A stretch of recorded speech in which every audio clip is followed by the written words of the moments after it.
Hello and welcome back to the latest edition of the 2022 Elkhart County Historical Museum Collections Tournament. Continuing on in the first round today, matchup is from Michelle's bracket. And it's a little bit of a weird one because we have a chalkboard from the Bristol Post Office going against a skeleton.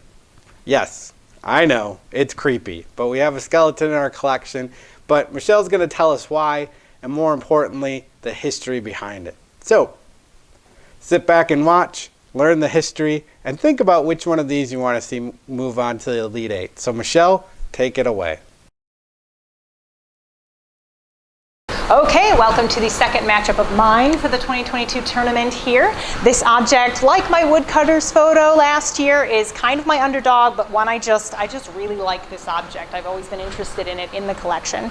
Now it's a chalkboard, as you can see, and it's from the Bristol Post Office. It was actually given to us by the Bristol Opera House Company. They're the ones who currently occupy the building that the post office was in, and they found it there and they gave it to us. What I think is really fascinating is that this is the message that was on it when we got it. This is not something we mocked up as an idea of what could have been on the board. This is really what was on the board when the board was gifted to us in the 70s.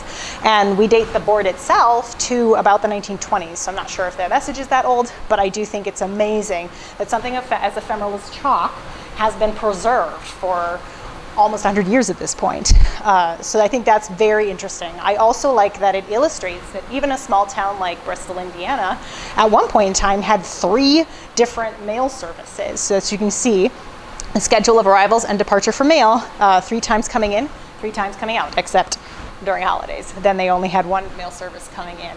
But I just think that's amazing. And of course, the mail would not have been delivered directly to the post office. It would have arrived at the Bristol Depot and then had to be carried the last half mile to the post office to be sorted and distributed.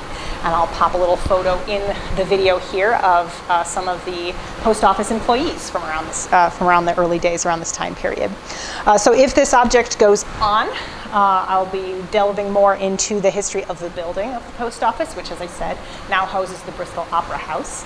But I'll be excited to see if this can upset my number 1 seed, which I'll be presenting to you in just a moment. Okay, here we are, the skeleton. Why does the museum have a skeleton? What's the story there? Well, a big part of that story actually is the mystery of the skeleton for the staff. We know that it came to us in 1970, and we are fairly confident it is real human remains. But beyond that, it's been kind of a mystery to us. Anecdotally, sort of passed from staff person to staff person over the years, is that it was determined to be a female in her teens. But we don't have any documentation to indicate, who made that judgment, when, or why. So that's still basically speculation at this point. Just by looking at it, we can see that it looks like it was wired like a medical specimen. So a good guess would be, did it come from a local hospital? Did it come from a doctor's office or a school? It came to us from a private individual, so we didn't have really anything to go on there. And those were all good guesses, except that it was donated to us along with and inside of a black wooden coffin. So that's definitely more in the spooky territory than the educational area. So for a long time we did display it with the coffin in a sort of church and funerary display. More recently we've been displaying it like a medical specimen because it seemed to have both of those properties. But we really didn't know. We kind of just was like, we have a skeleton, we don't really know the story. Until very recently, within the last couple of years, we had 2 awesome volunteers who went through and entered all of our paper records into our computer database, so it's all searchable now. And they came across this handwritten note, just scribbled down, that finally gave us a clue as to what the skeleton's backstory might be. But if you want to find out what that note said, you're going to have to vote the skeleton on into the Elite Eight because I am out of time. But I look forward to seeing what you guys do pick. And we will see you in the Elite Eight. Thanks, Michelle. That's some interesting stuff there. I'm learning a lot, as I hope all of you are learning as well. But you have to choose which one of these is going to move on to Elite Eight. Is it the chalkboard? Is it the skeleton? Do you want to hear more histories about either one of these items?